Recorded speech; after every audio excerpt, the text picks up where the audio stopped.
Hello, I'm Rafael Acácio, and on behalf of my colleagues Romain Bourdet and Hervé Guégan, I'm here to present our paper for the SysTall 21 called Detection and Mitigation of Corrupted Information in Distributed Model Predictive Control based on Resource Allocation.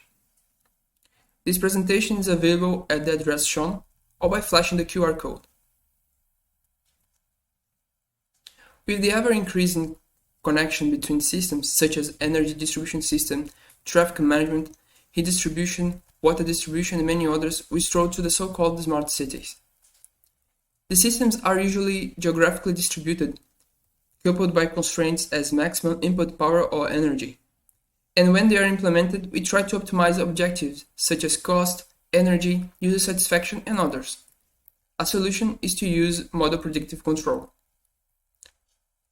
The model-based predictive control, for those who don't know, is a control strategy where the control is computed by solving an optimization problem. With cost J, the system's response of the input U is predicted for a period NP using the model of the system. And we add the equality and inequality constraints. Usually, the optimization problem is to minimize a quadratic objective function. First, we find an optimal control sequence, and we apply only the first end, and then we repeat creating the receding horizon strategy. The problem is when the systems are large, since the complexity depends on the prediction NP, the number of constraints, and the size of the inputs and states. The solution is to divide the problem where it is separable and use a coordinator to create a consensus in the accompanying variables or the constraints. An example of decomposition method is the quantity decomposition, where a semi-decomposable problem with global constraints can be decomposed into multiple subproblems, which can be solved in parallel, and a master problem, which corresponds to the initial problem. Those coupling constraints are replaced by local constraints with an allocation theta I. The allocation for each subproblem is updated by a projected subgradient method, solving the master problem, thus the original problem. The subgradient used in this method is the dual variable associated to the coupling constraints, lambda I. We can represent the subproblems as agents and the master problem as a coordinator. The coordinator sends the allocations for each agent, theta I, which responds with the dual variable lambda.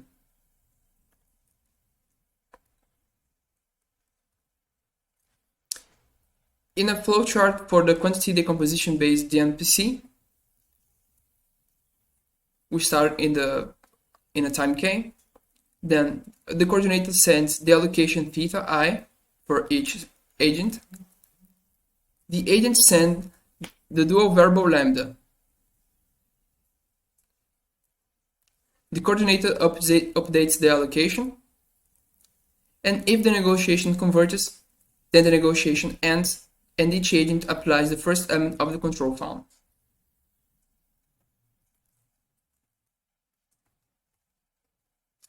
But what if the agent send a non-agreed lambda?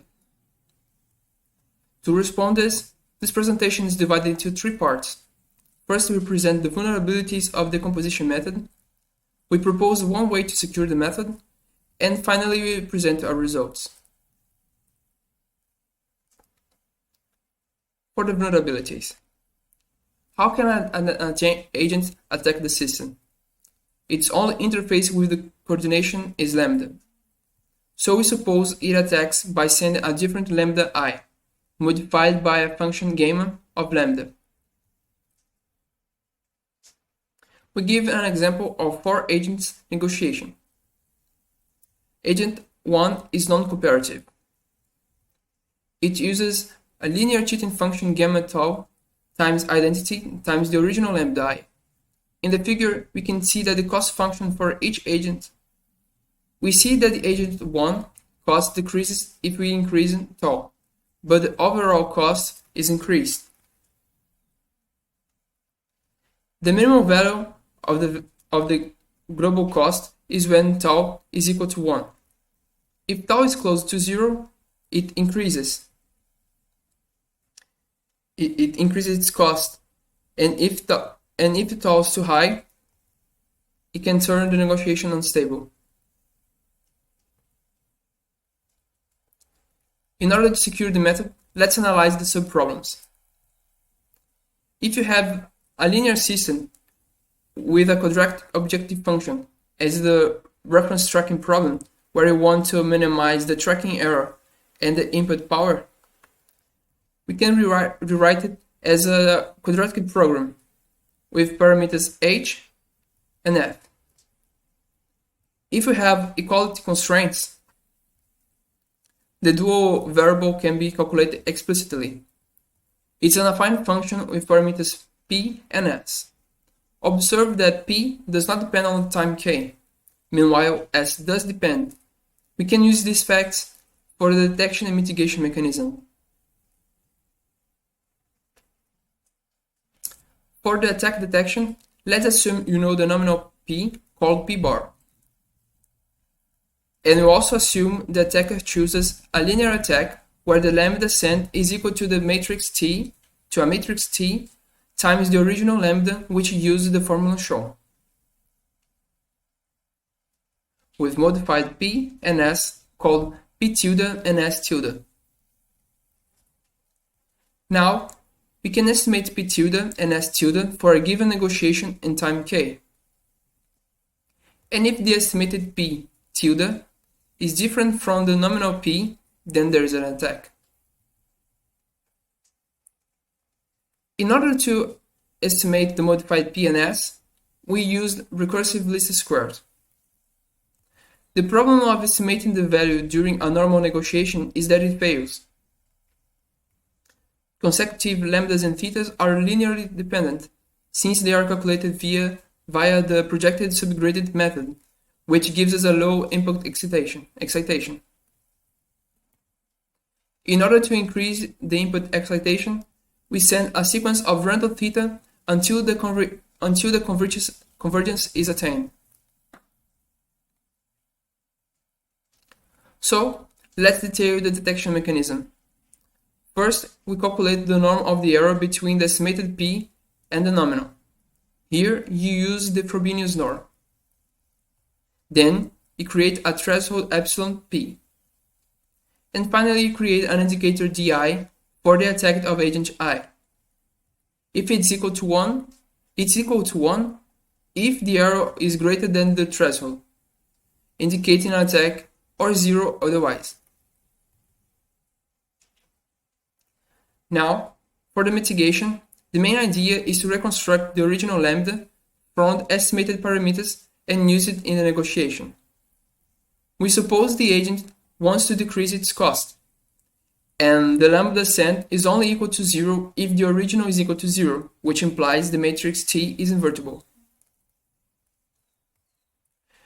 We can estimate the inverse of T by using the estimate of p tilde and the nominal value of p, like in this equation. With the estimate of the inverse of T and the estimate of s tilde, we can reconstruct the original lambda.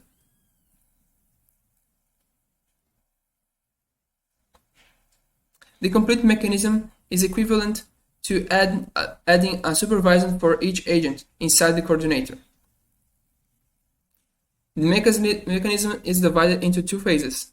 First, we detect which agents are non-comparative, and then we reconstruct the lambda i's and use it in the usual negotiation. Now, for the complete secure DMPC algorithm, as said, it is divided in two phases: the detection phase and the negotiation phase. We begin in the detection phase. The coordinate sends random theta I. The agent sends dual variable lambda I. The coordinating estimates the parameters p and s tilde. And when the estimates converge, the the coordinator detects which agents are non-cooperative. Then we can begin the negotiation phase, as usual. The coordinator sends the theta I, and the agent sends a dual variable lambda I, but now the coordinator updates the allocation accordingly, using the reconstructed lambda or the original one sent by the agent. And once the negotiation converges, each agent applies the first control. Now for some results. We give an academic example of the temperature control of 4 distinct rooms under power scarcity.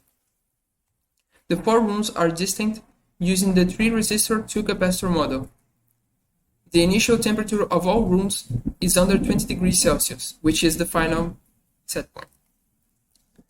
But they are under power scarcity that prevents them from reaching the set point. We simulate the systems for a period of 5 hours with sampling time of 15 minutes.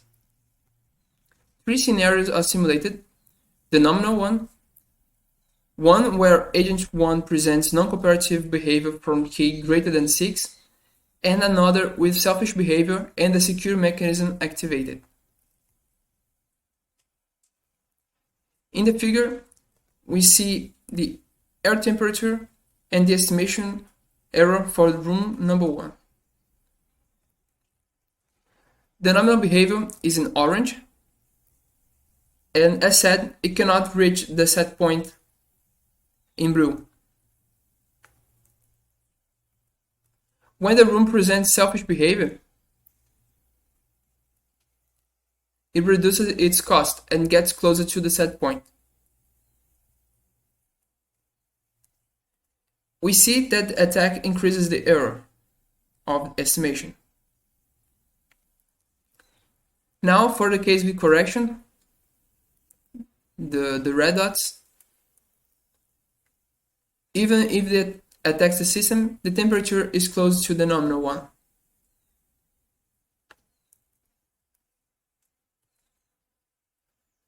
Now, if you compare the cost for each scenario, we see how the cost of the agent I decreases